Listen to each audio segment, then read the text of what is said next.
Welcome everyone to Aspen Chamber Resort Association's Guest Service Appreciation Month and Guest Service Training. I'm Sarah Reynolds Lasser, VP of Business Development for Aspen Chamber, or ACRA, and I'm pleased to have you all join us today. We do like to support our member businesses and their employees through guest service training on an annual basis, and have taken that further the past few years and actually taken the month of October to honor and appreciate and really show our gratitude towards our employees in the workforce that are working on those front lines of hospitality, and working across various sectors on the front line, supporting our guests and customers here in Aspen. I'm pleased to introduce our presenter today, Sally Maxwell, and she will be sharing some great tools for our Aspen workforce in the hospitality sector, as well as other industries, to be able to implement in their workplaces. And I'm pleased to share a little bit about Sally's background. She has over 14 years of experience in personal coaching, business development, and leadership. And Sally continues to enjoy coaching teams, couples, individuals, executives, and high-performing athletes. Formerly an internationally competitive ski racer, ranked 4th in the world, Sally learned the importance of strengthening her own mental edge to enhance her performance while being a contributing part of a dynamic team. She believes that people grow and develop into greatness as long as they have the leadership and the tools to help them do so. Each one of us matters in how we walk our talk. By using a combination of actionable tools, mind management techniques, and personal experience, Sally passionately works with her clients to uplevel their lives from great to their absolute best. I'll now turn the floor over to Sally, and thank you so much for being here with us today, and I'll let you take it away. Thank you, Sarah. Hi, everybody. As Sarah said, my name is Sally Maxwell, and welcome to Acing Relationships. I am so glad you're here. You're about to learn some powerful tools that are not only going to improve the quality of your career, but the quality of your life as well. So my husband, Zach, and I run a coaching practice here in Aspen, Maxwell Coaching, and we have a combined 30 years of coaching and leadership experience where, as Sarah said, we coach individuals and groups in person and remotely. And today I am thrilled to share with you 3 pillars to help you ace your relationships, specifically in the workplace. So Sarah, let's go on to slide 2, please. And let's get started with some context.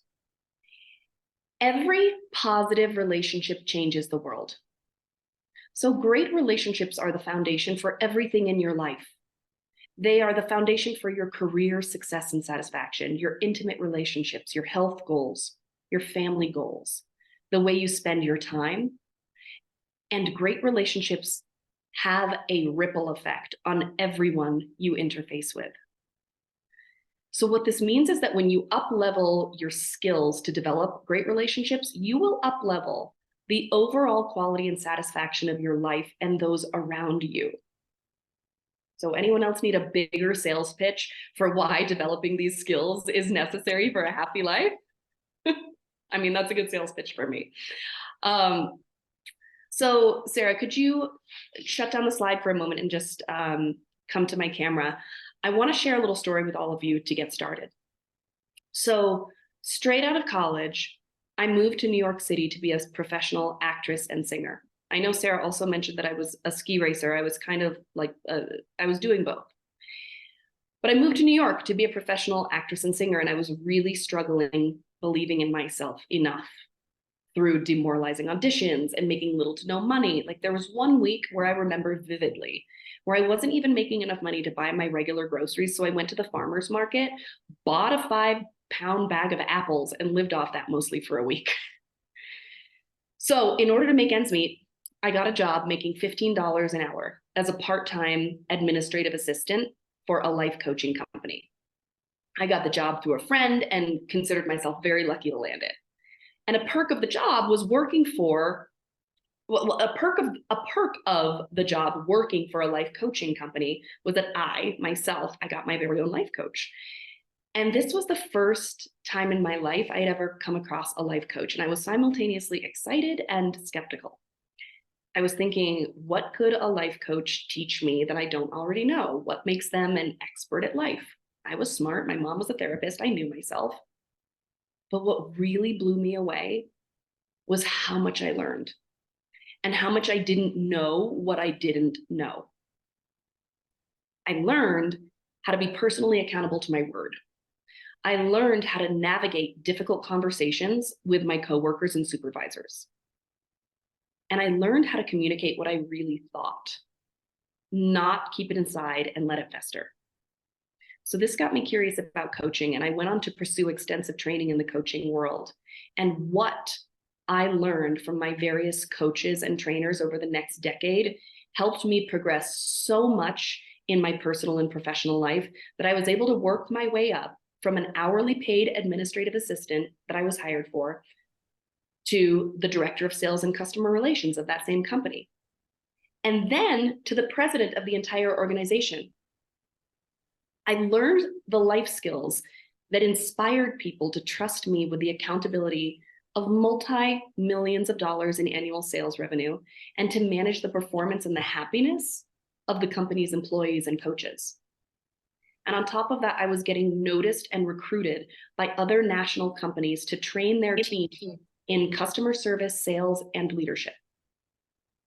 And that journey was so gratifying and confidence building. The reason I'm telling you that story is because I wouldn't have been able to do that on my own without the tools that I'm going to share with you today. So today, you'll walk away from this workshop with tools that you can immediately implement to your life. Tools that I've taught thousands of clients and continue to use in my own life that will generate results and satisfaction. So next slide, please, Sarah. I'm going to give you an overview of how I coach people so that you can really get geared up for this. We're going to look at slide number 3, please. So at Maxwell Coaching, we believe in a holistic approach to change.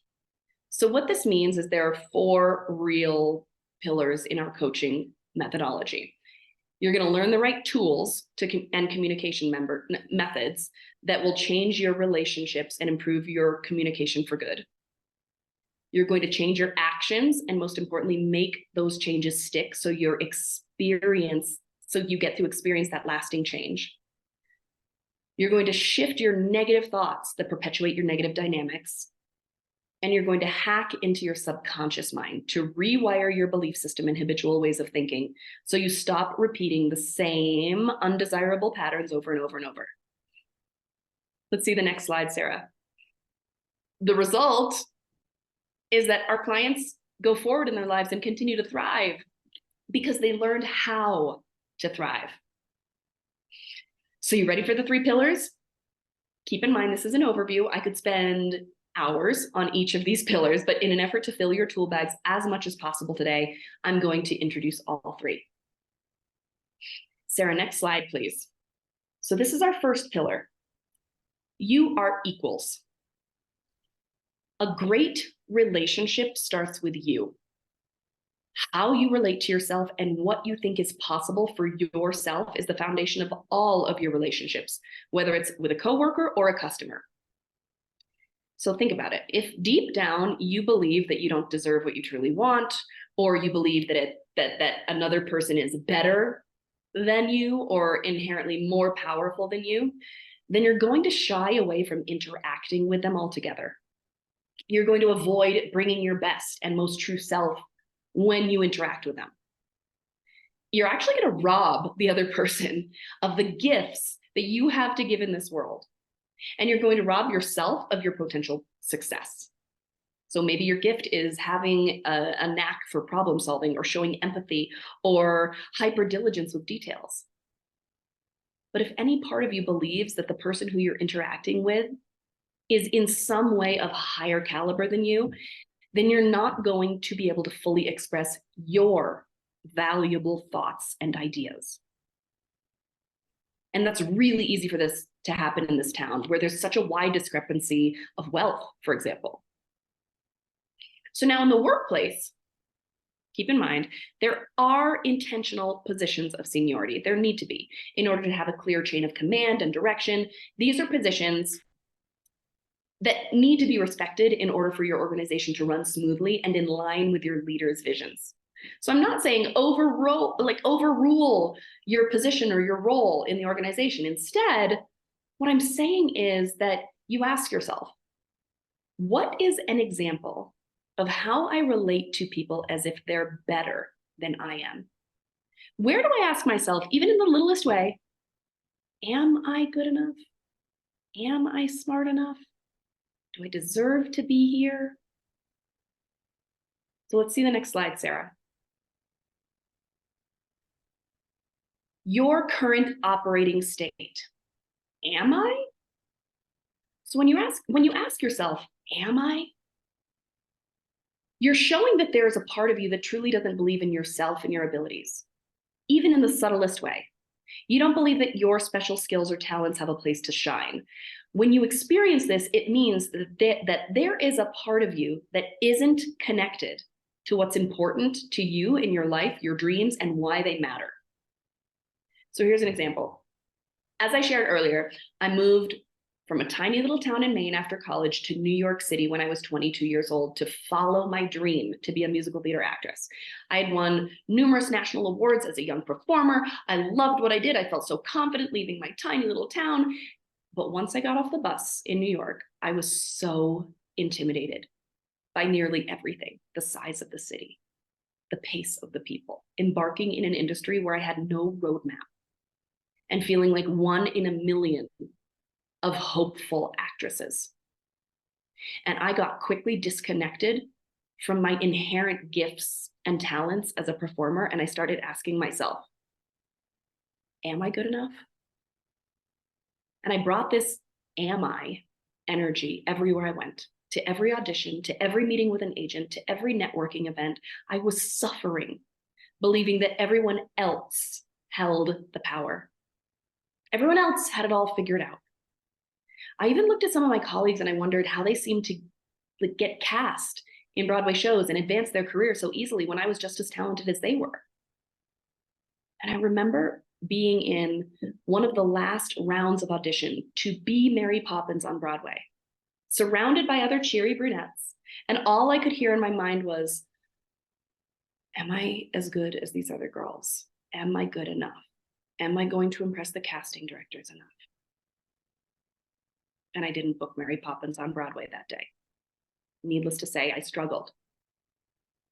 I had plenty of other relative success touring nationally, being on off-Broadway shows, pre-Broadway shows. But if I could have put my 22-year-old self in this workshop today, I know I would have achieved more success and satisfaction in the process, because I would have learned how to get out of my own way, questioning my own value with, am I?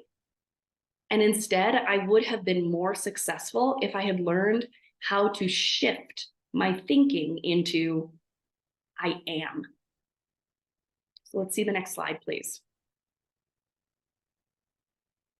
I am. Am I versus I am. So what's the antidote to am I? Well, you see it in front of you right now. It's I am.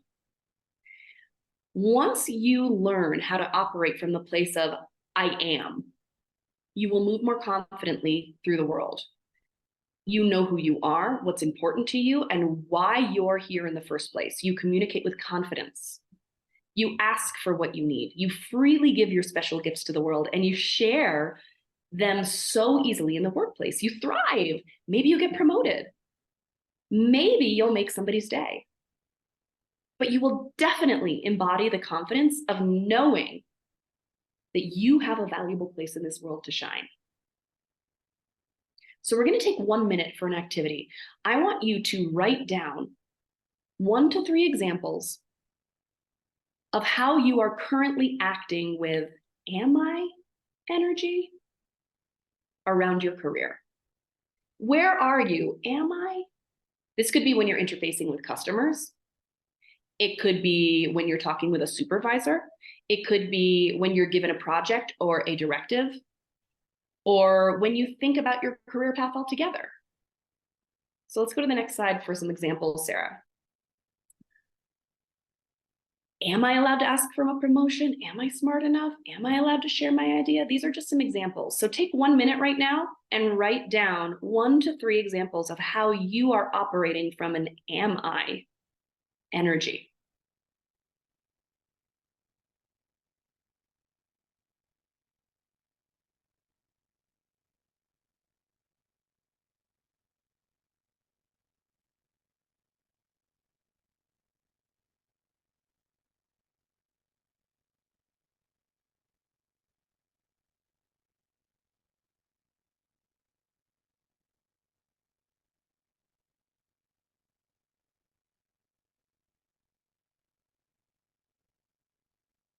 Okay, great.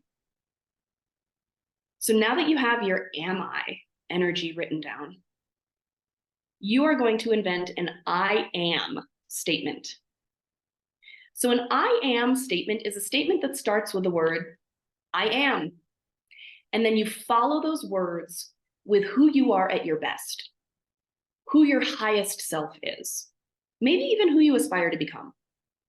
Your I am statement should be descriptive of who you are at your best self. So let's go to the next slide, Sarah, for some examples. I am an experienced, powerful leader. I am an empathetic, loving service provider. I am a courageous, trailblazing business owner. You're saying I am, and then you're inventing your highest self after that. So I'm going to now give you 1 minute to write your I am statements. After you write them, drop them in the chat so that we can anonymously read them out loud to just help inspire everybody in this process. So I'm going to give you 1 minute to do that.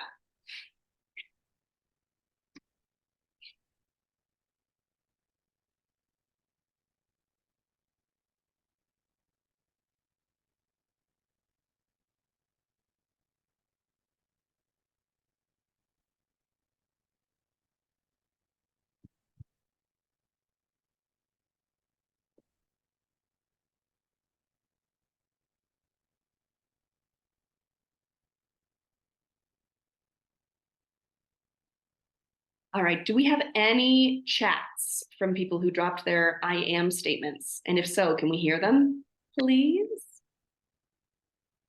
As we wait for that as well, it might, I don't know if the chat is enabled, but the Q&A would be another place to put that anonymously. Great. Okay, and as we wait for you to drop them into the chat, I just want you to understand something. Over the course of your life, you learned to believe your am I thoughts about yourself. Those thoughts are not facts, even though they may feel like it. They're thoughts that have been repeated enough time in your head to feel real. Now, you can actually choose to start relating to your I am statement as your new thought, your new belief system. It may take some time for this way of thinking to be the new normal, but if you continue to practice, it will become the new normal. So your work now is to embody this I am statement into your daily life, to brainwash yourself with it until it becomes so second nature that it becomes who you are no matter what. And here's some helpful tips for how to do this. I like to set my phone alarm with my I am statement to pop up throughout the day. Or some of my clients print and laminate their statements and hang it in the shower so they see it every time they shower. Another favorite is to write your I am statement on a sticky note and stick it somewhere where you look frequently, like the bathroom mirror or something. So essentially, you want to take this good idea, saturate yourself with it. And that's how you transform am I to I am. Oh, we got it. We got one. All right, I'm happy to read it from the chat. I am skilled enough to move up through my company to a C-level position. Okay, I'm gonna coach you a little bit on this. So whoever wrote this in, I want you to articulate or define 2 or 3 characteristics that you're going to need to move up to that C-level position. So for example, I am courageous and inventive. I am thoughtful and powerful. Okay. When you write, I am skilled enough, what this does is it has some negative baggage, because saying that you're skilled enough implies that you're currently not skilled right now. And when you go back and read that I am statement, you're actually going to trigger yourself into feeling like you're not skilled. So you have to be very careful about the wording that you use in this, because we don't want to trigger you into feeling like you used to. Okay, so instead, I am, and then in copy it, like not copy and paste, but I am, and insert 2 adjectives. Allison, I didn't get that screenshot of the statements. The screenshot didn't download for some reason. Okay, we have a couple other here. One is I am important to my organization. Awesome, I see that one. That one's great. I give that a thumbs up. I am charming and personable, great at making those genuine connections. Love that. Thumbs up. I am a strong leader that is responsive to the needs of my team and guests. Perfect. You're saying exactly what you are, right?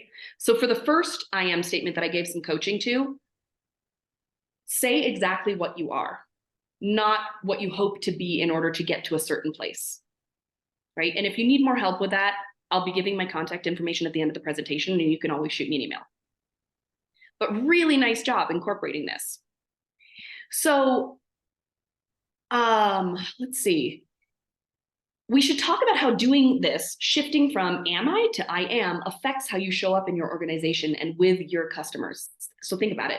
When you show up with I am energy with a colleague or a supervisor, they are going to automatically trust you and your opinion because you trust yourself and your opinion. When you bring this energy to an interaction with a customer, you're going to give them a wonderful experience of being led by an expert. You, who knows who you are, what your strengths are, and is so proud to offer great advice. So this will create a wonderful experience for your customers, and they'll likely return again. So this is it for I am versus am I for today. Who has questions about this? Drop them into the chat. I'll give a minute for questions before I move on to the next pillar. And again, these questions are anonymous, and we'll have them read out loud so that I can make sure to clear up anything for anybody who has questions. Do we see any questions coming through, Allison? None coming through at this time, so we'll see if they trickle in as you move on. Thank you. Of course, of course. And I'll make sure to address them at the very end as well. So if you come up with questions, just type them right into the chat, okay? And Sally, one did come through. How do you translate what you believe about yourself into what others believe about you? The way you do it is you first have to believe it yourself. You have to fully embody it and believe it. Like I said, you have to brainwash yourself with it so that it becomes so second nature that you are showing up as this person. And when you show up as this person, others will have no choice other than to relate to you through this lens, right? It's like, I have brown hair. That's a fact. I am an experienced, powerful leader. That's a fact. I show up like that. And truly, people have no choice other than to say, well, yeah, that's who you are. And they relate to me through that lens. Any other questions come through? That was it for now. Thank you. Of course. And again, drop any other questions because I want to make sure to get you really clear on this. So let's move on to the second pillar. We're not moving on to the, we're not going to move on to the next slide yet, though. That was a trick question for you, Sarah. I'm just going to give, you can actually switch over to my camera for a minute, Sarah, while I give some context for the next pillar. Thank you. So context for the next pillar. So over the course of your career, other people are going to do things that annoy you, that rub you the wrong way, that may even hurt your feelings. And this most likely won't even be because they meant to do it. This is the nature of working with other human beings. We are all imperfect beings who are doing our best given our set of genes, mental abilities, tools, and support available. So when you put several humans together and then you ask them to complete a project or help one another, there will inevitably be emotions to navigate. In this case, we're talking about being annoyed, something you roll your eyes at, something that upsets you. All of these fall under the definition of irk. My mom used to use that word. It really irks me. So something big or small can irk you. A lot of times our irk seems benign at first, but when they add up, these irks become a true cancer in your relationship or your organization. Suddenly your ability to communicate effectively declines because of the law of confirmation bias. This is where you can show the next slide, please, Sarah. For those of you who don't know what the law of confirmation bias is, it is the tendency to interpret new evidence as confirmation of one's existing theories or beliefs. So it's the tendency to interpret new evidence as confirmation of one's existing beliefs or theories. So here's how the law of confirmation bias works against us. Picture this. You end up having a negative thought about someone or something. You don't communicate it for whatever good reason you have in the moment. And then your negative thoughts about that person or the situation start to accumulate. That's when the law of confirmation bias starts to play a role. An uncommunicative thought starts to frame the other person as inconsiderate, incompetent, checked out, a bad boss, a bad employee. And then we consciously start to look for ways in which that person is those things and how they continue to do those things we are grumbling about. So we start to gather evidence for how that person is inconsiderate, incompetent, checked out. And the more evidence we collect, the more true our negative theory about them becomes. And then what happens? We start to relate to that person through a negative lens. We start to relate to them like they're a poor version of themselves. This creates unhealthy dynamics. And best case scenario, you start to unconsciously be unkind to one another. Worst case scenario, this snowballs and something unwanted happens, a work probation, a client complaint, a warning issued, you get fired. So let's see the next slide. We're going to do an exercise right now. I want you to think about an irk or an annoyance that you have about someone or something at the workplace. Don't do anything with it now, just become aware of it. Okay, next slide, please. So what is the pillar here that I'm going to teach you? It's called the think it 3 times rule. So I have a rule for things that are important to me in my life, that if I think something negative about someone or something 3 times, then I have to have a conversation with them about it within 24 hours. So things that are important to me are my career, my colleague, my husband, my friends, my family. So this rule doesn't apply to the random thoughts that you have about a stranger who you're not in a relationship with, who parks their bike in a weird way. I'm not saying go have a conversation with that person. This rule is meant to be applied to the relationships that are important to you, the relationships that play an important role in the forward momentum of your life and happiness. These are the relationships that you care about having a future with. Now, keeping this context in mind, this rule can apply to anything big or small. Annoyed that the reports are regularly late, annoyed that a colleague does something that they're not trained to do. Somebody snapped at another person. You don't like how somebody handled a situation, etc. So if you think it once and you can let it go, fine. If you think it twice and you still can let it go, that's okay too. But if you think it 3 times, that indicates that you're struggling to get resolved about it on your own and that you need to have a conversation about it, no exceptions. This rule prevents you from developing lists of unresolved issues with the important people in your life. In this case, with your colleagues and your supervisors who are instrumental parts of your career success and satisfaction. Because remember, when these lists accumulate, your complaints usually come out sideways and have a big negative impact on the success of your career. All of a sudden, you're in a difficult situation. Maybe you're getting negative feedback. Maybe your project wasn't completed on time, or maybe you let down a customer. Suddenly, your entire list of grievances and thoughts that you have stockpiled away for the moment when you're angry or hurt enough to air them comes out. Or maybe you give the eye roll that says it all, or the body language that says it all. Or maybe you just muddle on and keep it all inside and become resentful towards your job, your colleagues, your supervisor, and your job satisfaction declines, which is directly related to your overall happiness in life.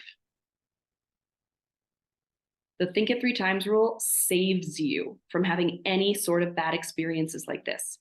Issues and disagreements are dealt with on a case-by-case basis about the topic at hand. No more unresolved issues festering for days, weeks, months, I mean, even years.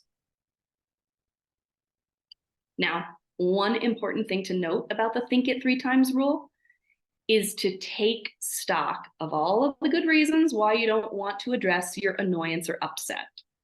Next slide, please, Sarah. These are all the good reasons why we think we should avoid the conversation. If I speak up, it'll turn into a fight. Maybe it's, not that big of a deal, whatever I'm grumbling about, and I should just let it go. Oh, you know what? They'll just be defensive. Well, there's no point in bringing it up because they will never change. Or if I speak up, I'll be accused of being too critical or high maintenance.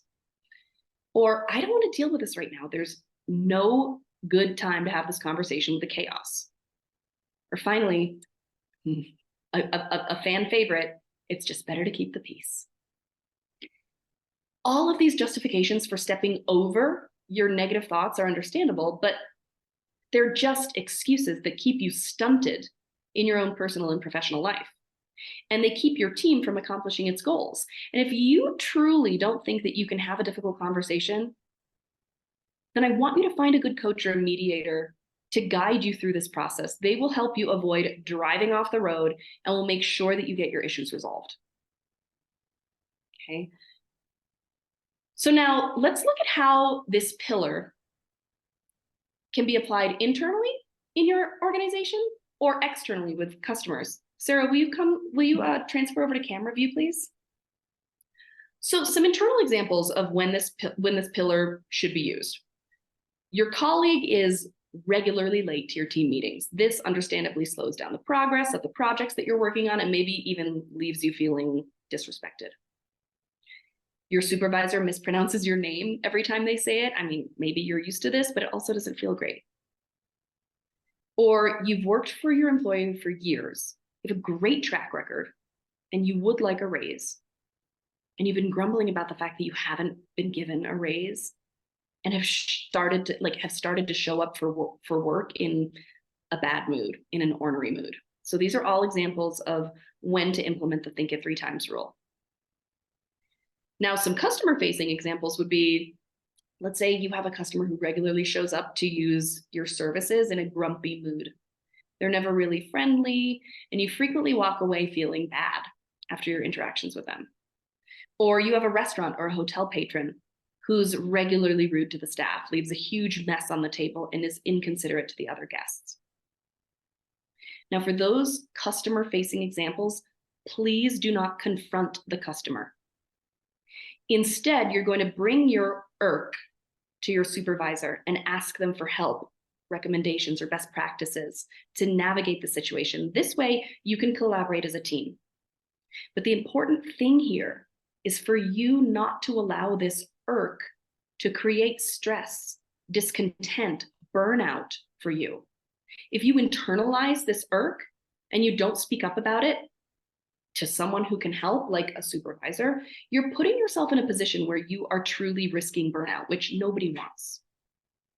And for the managers and the supervisors listening, communicating irks and annoyances with customers is very nuanced. And unfortunately, I don't have time in this training session today to review every different kind of example. So if you want specific guidance on how to handle particularly tricky guests or situations, I would love to help you one-on-one or come train your team on how to handle these situations. Just email me and we can discuss what your needs are and for either you or your team, and we'll figure out how to support you best. I'm going to have my email address at the very end of this presentation. So now I want you to remember that irk that you thought of a minute ago. Just remember it. And now commit to getting it resolved in the next 24 hours. Don't know how to resolve it? No problem. I'm going to handle that in the next pillar. I've got you covered.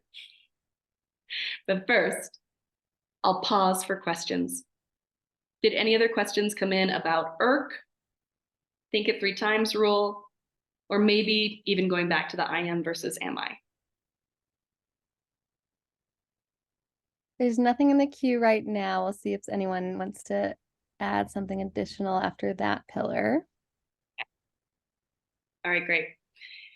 Well, then I will move on to pillar number 3. Let's go to slide 15, please.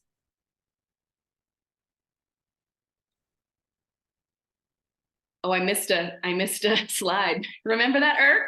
That's the 24-hour button. Push it. But again, I'm going to teach you now in this next pillar how to have this conversation. It's called Mastering Difficult Conversations. So the nature of any relationship, whether you're in a workplace or not, is that you're going to encounter conflict. Just the sheer fact that you're in some kind of conversation or relationship with another person is going to mean that you will encounter situations where you have different opinions, objectives, and needs. Working together is a natural breeding ground for conflicts, simply because, again, there are multiple people who live different lives, all with the shared goal or objective in the workplace.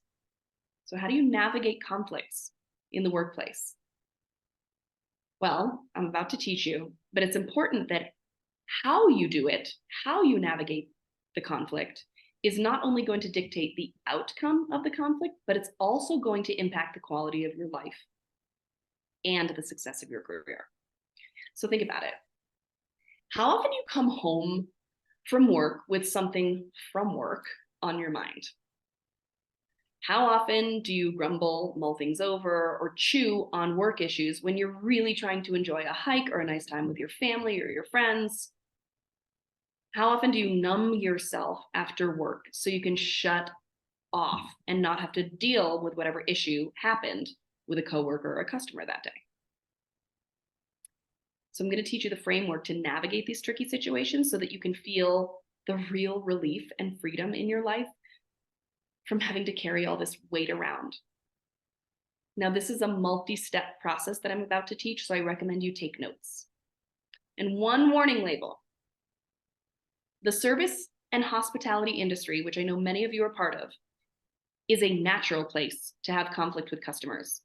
I am not recommending that you go and you have this difficult conversation with customers until you are very, very experienced in executing them. And if you're a manager or supervisor, I recommend that you practice what I'm about to teach you and that you train your staff thoroughly in what I'm about to teach. Role play, rehearse scenarios to help everybody become comfortable having these conversations with customers. So now let's talk about 8 steps to master difficult conversations. So next slide, please. Ask the person who you want to get resolved with for permission to have the conversation and schedule it together. So nobody likes to be surprised or sideswiped with a difficult issue, right? It puts us automatically on the defensive. And when both of you, like you and the person who you want to talk with, set aside time to have the conversation, you'll both have the opportunity to show up emotionally prepared. You're going to say something like, I want to discuss something important with you, and because of this, I'd like to know if you're open to having a conversation with me. Don't worry, nothing's majorly wrong. You don't want to scare them or freak them out.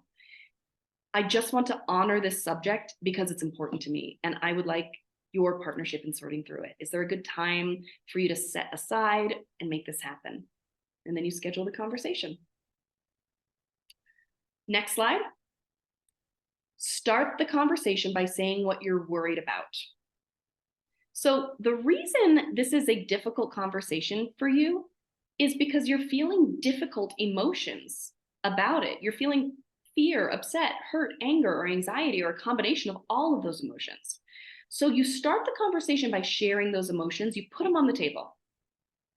And this will help you free yourself from secretly trying to manage those emotions inside. Like, have you ever tried to pretend that you're not scared? No matter how hard you pretend, the fear is always talking to you in your head and fumbling the words that come out of your mouth. So the best way to quiet that fear is to name it. Oftentimes, calling it out will kill the fear right there. And if calling it out doesn't kill the fear, at least you won't be negotiating around the fear for the rest of the conversation. So remember, naming your fear will help you ground yourself in your power, in the power of your true self and your true emotions.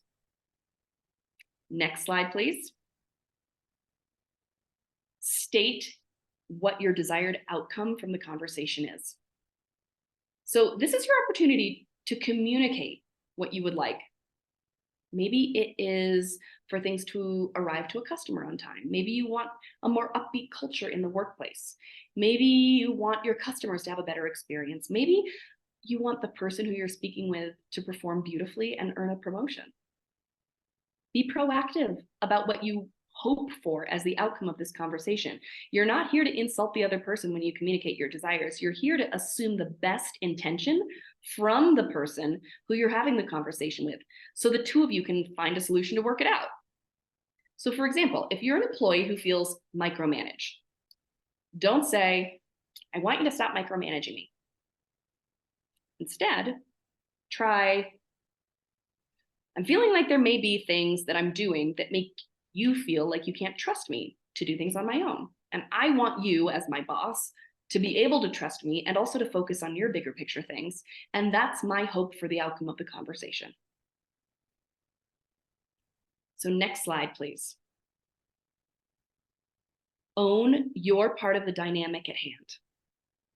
When we're dealing with a difficult situation, there's a part in all of us that wants to point our finger at the other person. Even the most evolved humans on the planet still struggle with this. But you want to know how to tank this conversation right from the start? Point your finger at the other person for what a terrible job they're doing. Instead, I'm going to offer you a powerful alternative. Try to find how you contributed to the dynamic that resulted in this conflict. If you can locate how you contributed to the negative dynamic at hand, this will automatically disarm the other person you're speaking with. They won't feel defensive. Instead, they'll feel seen and respected. They'll witness you as being accountable, trustworthy, someone who can see both sides of what's going on in the first place. Then the accountability that you're modeling to them will set the culture for the conversation. It will communicate that this is a safe and humble place for you both to solve the problem together. Next slide, please. So this step is pretty clear. Ask the other person what their experience is. And this is just their time to respond to what you just said. Next slide. Listen, this is usually the hardest part. Listen to the other person's experience. Listening to them does not mean that you agree with them. Listening to them does not mean that their experience is the right one. But listening to them gives them the respect that they deserve as another human being and as your teammate in solving this problem. Listening to them allows them to feel heard by you, which reduces the chance for them being defensive. And there may just be something in what they said that you'll learn from or be able to collaborate with. Next slide, please. Repeat back to them what you heard them say. Repeating someone's words back to them communicates that you have heard them. So this is another way to reduce any potential defensiveness. This is also super important because the person you're speaking with may not be trained in how to have a difficult conversation. In fact, they most likely won't be trained, like you're getting trained right now. So your ability to model the behavior that you desire in the relationship is powerful. It's paramount here. Next slide. Finally, design a specific and measurable solution or action plan together. So now it's time to roll up your sleeves and design a solution together. Share with the other person that you want to create a solution right now and ask them if they're ready for it. Make sure to not look at the other person as the problem, but try to work together to solve the problem that sits before the two of you. Right? And in this step, you're going to negotiate on a result that honors you both. So this negotiation may be tough. You each may feel really entrenched in your own needs or beliefs or thoughts, but this is the time to compromise together in the name of creating a unified solution for the benefit of your organization and for the benefit of both you as individuals feeling heard. So this next slide, please, is going to give you a summary of all of these steps. And I'm going to give you a couple warning labels here when having a difficult conversation. Don't get sucked into the belief that there's no point in having a conversation because you've already tried it several times before. Almost every client of mine tells me that they've tried so many times to have the conversation at hand and that it has failed and there's no point in ever trying again. And then when they follow these steps, they experience truly magical results. So if you're resisting the conversation, first off, I doubt that you've ever structured past conversations like this. Second, this is also your fear talking to you, your fear of not wanting to have the conversation or address the issue. In your mind, if you can predict the outcome of how the conversation will go, then it'll get you off the hook from having it, right? Because you know how it's going to end anyway. This is just a tricky way that we try to avoid dealing with conflicts. And I promise you, it only makes the conflicts worse down the road. And this will be scary. If you feel like you need help clarifying your thoughts, finding your accountability, writing out your script for the conversation, or having a mediator present, make sure that you find an experienced coach or mediator to guide you. And again, I am not recommending that you go and have a difficult conversation with a customer until you are very, very well trained in executing them. And again, if you're a manager or a supervisor, I recommend that you practice this formula and that you train your staff thoroughly in it. Will you come to the camera, please, Sarah? And I'm going to share with you an example of how I was the recipient of a difficult conversation at a restaurant and how great it felt afterwards. So I was having date night out at one of my favorite restaurants in town with my husband, and we ordered our usual. We got our cocktails, but then we ended up waiting about an hour before anything arrived. And we asked our server if there was something wrong, and he paused, and then he apologized, and he said he'd look into it for us. And he came back moments later explaining that he had forgotten to enter our order into the system. He was so apologetic and embarrassed for his human error. And he acknowledged how this must be frustrating for us, given that it was date night, given that we had to get a babysitter, etc. And he offered to fire up our meal extra fast and bring us some fries immediately while we waited. We thanked him, we agreed, and we ended up getting our meal soon thereafter. And when we finished, he brought us the check and he had comped us for the steak that we had ordered as well, which made us feel super taken care of, especially because we had to extend our babysitter's time a little bit. But what really stuck with me was how he didn't make any excuse. He was totally honest and acknowledged the impact of the mistake that he made and the impact that it had on us. His personal accountability made me feel seen in my poor experience, and it made me feel valued as a customer. We ended up leaving him a bigger tip than usual and continue to return to that restaurant because of the beautiful way that situation was handled. So today, we covered 3 pillars that will improve your performance trajectory in your career and your life. And now that you've learned them, it is time to implement them. And that takes commitment. So don't let this workshop just be a bunch of good ideas. In my decade plus of coaching, I have only seen improvements when my clients apply these strategies. And if you're the kind of person that got what you needed from today and is ready to apply these tools to your life right now, great. I am cheering for you as you roll up your sleeves to do the good work. And if you're the kind of person who knows that they would like help navigating this tricky terrain, applying these tools to their lives or their company, I would love to help you. I have a few spots open on my coaching roster right now to work with you privately or come into your organization to work with you or your team members. So Sarah, let's show the next slide. I want you to email me at sally@max-wellcoaching.com right now to set up a free 30-minute consultation to discuss your needs, and we'll see if working together is a good fit for you or your organization. And I'd also like to thank you for your commitment to making your life, your career, and the world around you a truly better place. Via email to you, Sally. Thank you so much for presenting to our ACRA membership today. We're very appreciative of your expertise and your willingness to offer this training to our members. So thank you so much for your participation today. And thanks to everyone. And that will wrap us up for today. Thank you. It's my total pleasure. Thank you and great job, everyone.